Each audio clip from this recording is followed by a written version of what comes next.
I'm Teisha Bader with Shalom TV's news update for Tuesday, March the 5th, 2013.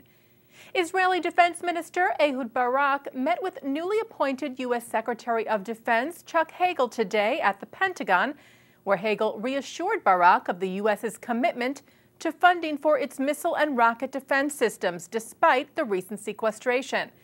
The Jerusalem Post quoted a U.S. defense official saying Secretary Hagel is committed to working with members of Congress to ensure that there is no interruption of funding for Iron Dome, Arrow, and David Sling rocket and missile defense systems.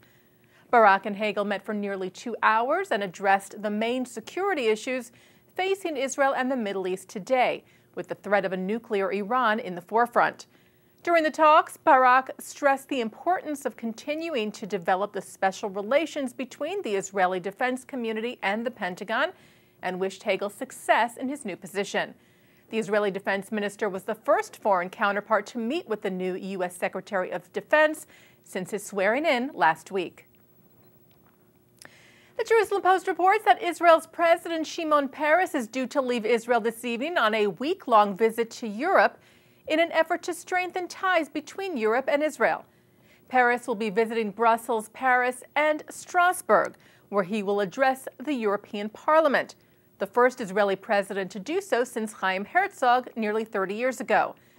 Peres will also meet with Belgian Prime Minister Elio Di Rupo, French President Francois Hollande, Bulgarian President Rosen Plevniev, and President of the European Parliament Martin Schulz, among others.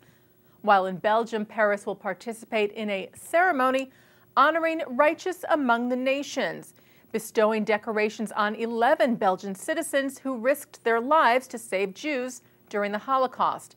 And while in France, Peres will visit the families of those killed in the deadly shooting attack in Toulouse last year.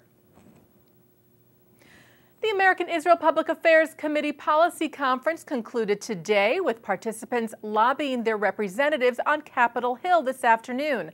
One of the bills lobbied for was introduced yesterday by 2 Florida representatives, Republican Ileana Ros-Lehtinen and Democrat Ted Deutsch, that would give Israel the unique status of major strategic ally. The Major Strategic Ally bill codifies several existing elements of the U.S.-Israel relationship, including annual defense assistance and cooperation on missile defense, energy research, and cybersecurity. Other bills lobbied for this afternoon include calls for the U.S. to support Israel should it strike Iran in self-defense. Several speakers at the AIPAC conference last night addressed the Iran nuclear threat. Majority Leader Eric Cantor said that it was important to recognize that military action against Iran may become necessary in order to protect the U.S., Israel, and our allies. Minority Whip Steny Hoyer said, quote, "We must speak with unambiguous clarity. The United States will not accept a nuclear weapons-capable Iran," unquote. Don't miss Mark Golub's conversations with AIPAC panelists Brett Stevens and Robert Satloff, airing on Shalom TV tonight at 6:30, and Shalom TV's encore presentation of this morning's closing plenary sessions from the AIPAC conference, airing tonight at 8. Nefesh B'Nefesh will host a mega Aliyah fair this Sunday in New York City, offering information for those considering making Aliyah or immigrating to Israel.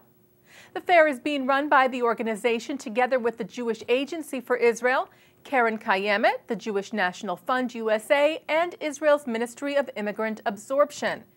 Workshops and seminars will be held on various topics such as the Israeli healthcare system, education system, and Aliyah rights and benefits. The New York Fair, being held at the Crown Plaza in Times Square, is just one of several Aliyah fairs taking place across the U.S. and Canada this week.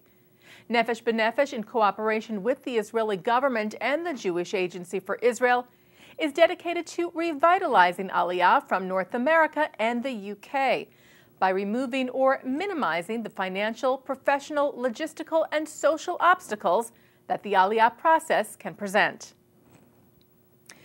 And finally today, Haaretz reports that Israeli pop star Rita will sing at the UN General Assembly tonight for an event hosted by the Israeli delegation to the UN entitled Tunes for Peace.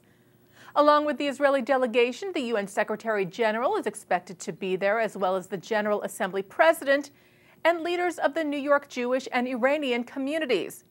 Rita was born in Iran and recently released an album of songs in Farsi, some of which she will be performing at the event.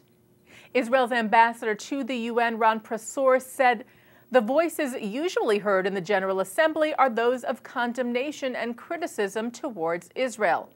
Rita's concert will allow the world to hear different voices, those of peace, hope, and multiculturalism. This, Prosor said, is the real voice of Israel. And that's Shalom TV's news update for March the 5th, 2013. I'm Teisha Bader.